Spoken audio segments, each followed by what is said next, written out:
ada stigma di masyarakat, dan itu terbentuk karena ketidakjernihan logika atau cara berpikir ya. Jadi misalnya orang takut di swab, orang takut ada kuburan COVID di kampungnya, orang takut, bahkan orang berpikir bahwa kena COVID itu jelek.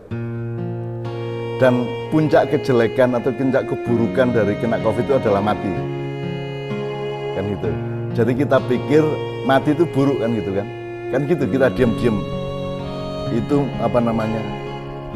random dari pandangan umum kan gitu, bahwa kena penyakit itu jelek.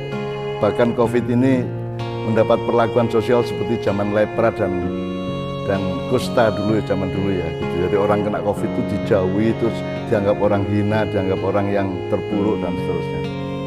Jadi saya kira itu kita harus mundur beberapa langkah untuk berpijak pada undang-undang dasar kehidupan dari Tuhan itu, bahwa kematian itu tidak jelek. Siapa tahu, jadi gini, itu kan pendapat kita kan memang tidak mau sakit, tidak mau mati, maka kita terlanjur berpendapat bahwa sakit itu buruk, kematian itu puncak keburukan. Padahal kan Tuhan tidak berpendapat begitu. Jadi sekarang yang harus kita jaga itu adalah bagaimana kita bisa sama pendapat dengan Tuhan. Karena yang bikin kehidupan itu kan, bagaimana lukisan bisa berpendapat sama dengan pelukisnya, gitu ya kira-kira ya. Bagaimana lagu berlagu sebagaimana pemusiknya, kan gitu kan. Mestinya kan begitu. Nah kita ini kan lagu yang melawan pemusiknya. Berpikirnya, cara memahami aransemennya, notasinya segala macam itu kita punya pendapat sendiri. Terus puncaknya adalah kita berpendapat bahwa mati karena COVID itu adalah aib, kan gitu kan. Bahkan tidak. Mati kan tidak jelek.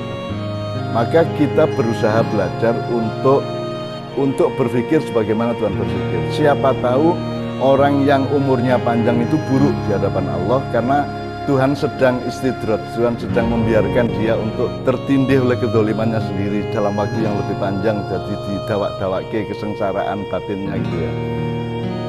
Sementara Tuhan juga punya pendapat orang yang mati pada usia yang menurut pengetahuan umum itu masih muda, belum saatnya mati. Bagi Tuhan mungkin yang terbaik adalah mati pada waktu itu kan. Jadi hidup, mati dan seterusnya itu kita pikirkan kembali dengan pijakan undang-undang Tuhan. Jadi sekarang kita mencoba untuk belajar bahwa semua yang kita alami itu sepanjang kita melakukan takwa dan tawakal, maka semua yang akan kita alami itu adalah yang terbaik dalam cara berpikir Tuhan. Jadi sekarang memang pendidikan utama kita adalah mempelajari cara berpikirnya Tuhan, bagaimana gampangnya algoritma sebab akibatnya Tuhan, matriks berpikirnya Allah itu bagaimana kita pahami sehingga kita tidak merasa menderita. Jadi kita itu yang penting takwa, tawakal, prokes, protaf, kita berjuang, kita menjaga diri, menjaga orang lain. Terus nanti kalau ternyata kita mati, ternyata kita terpapar, itu kan yang menentukan Tuhan. Anda terpapar atau tidak, meskipun bisa kita sendiri yang memang nantang-nantang untuk terpapar, ada juga itu ya. Tetapi kan mati tidak jelek. Dan kalau Allah sudah menentukan itu berarti yang terbaik. Nah, untuk tahu cara berpikir Tuhan bahwa yang terbaik itu yang itu kan kita harus berpikirnya kan dengan hulu hilir.